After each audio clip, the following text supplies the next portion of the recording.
Today we're going to be discussing an event that started with the CMPD at about 2 a.m. this morning, so earlier today. Keep in mind this is a very active, ongoing investigation, but in the spirit of transparency, we felt it was important to communicate what we know and what we can tell you at this time. Lieutenant Brian Crum of the CMPD is going to be our speaker today. At the end of his presentation, Lieutenant Crum will open it up to questions, but please, to our media partners, let's keep those questions specific to the topic at hand. Lieutenant? Good afternoon. So this morning, shortly before 2 a.m., officers responded to the 300 block of Featherstone Drive. That's in North Charlotte.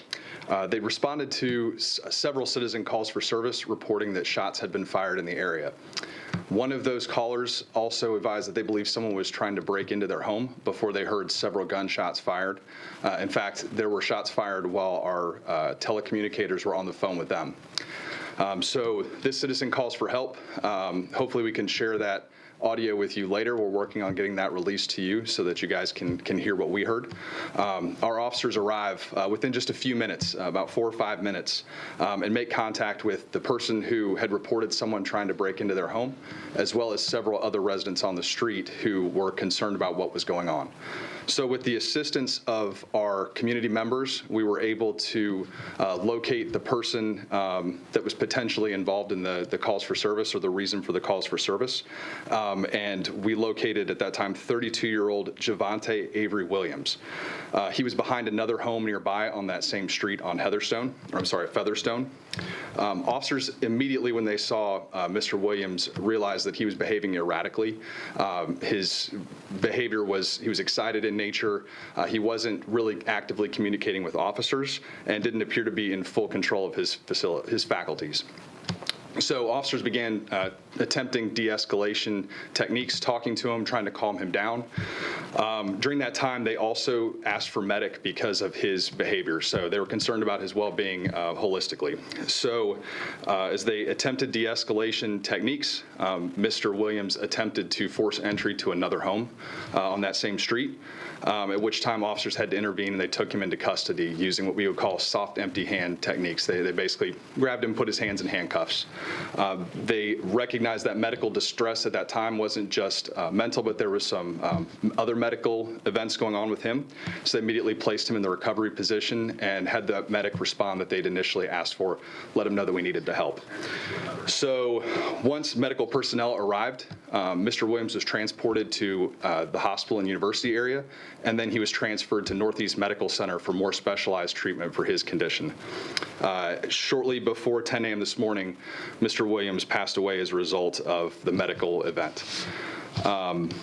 I think it's important that we note that this is considered an in-custody death because at the time that Mr. Williams passed away, he was not free to go. Officers had attempted to detain him while we were investigating the events on Featherstone.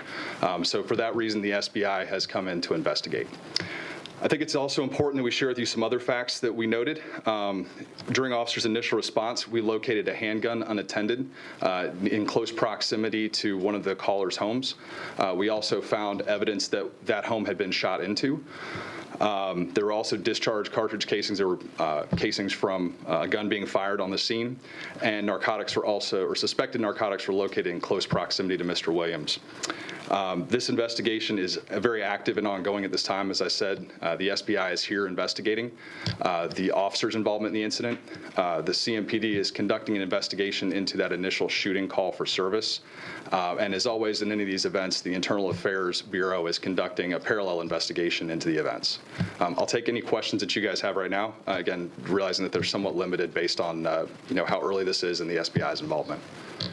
Do you have any indication what led or preceded his medical events, like drugs involved, anything like that? At this point, it would just be an assumption on my part. I can say that he was extremely agitated. It really didn't seem like he was in control of his faculties. So that's what, led us to that concern. But as far as what led up to the night's incident, it's a big question mark for us right now, and that's part of what we're trying to figure out.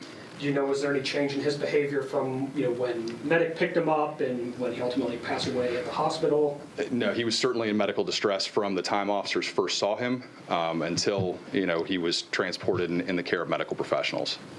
Do you know what relation, if any, he had to this particular neighborhood he was in, or why he may have been there? We don't know. The people we initially talked to didn't recognize him, but beyond that, what his relationship was or why he was there, that's part of what we're trying to figure out.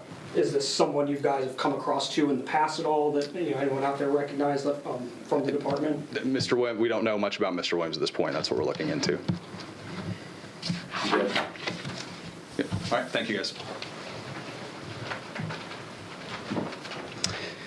All right, to our media partners, we are going to be sending out a media release after this. That way you have that narrative in writing. We're also looking to disseminate the audio call for service that originally brought officers to that location. As always, thank you for joining us. And if you have any other questions, hit us up in that CMPD PIO inbox. Thank you.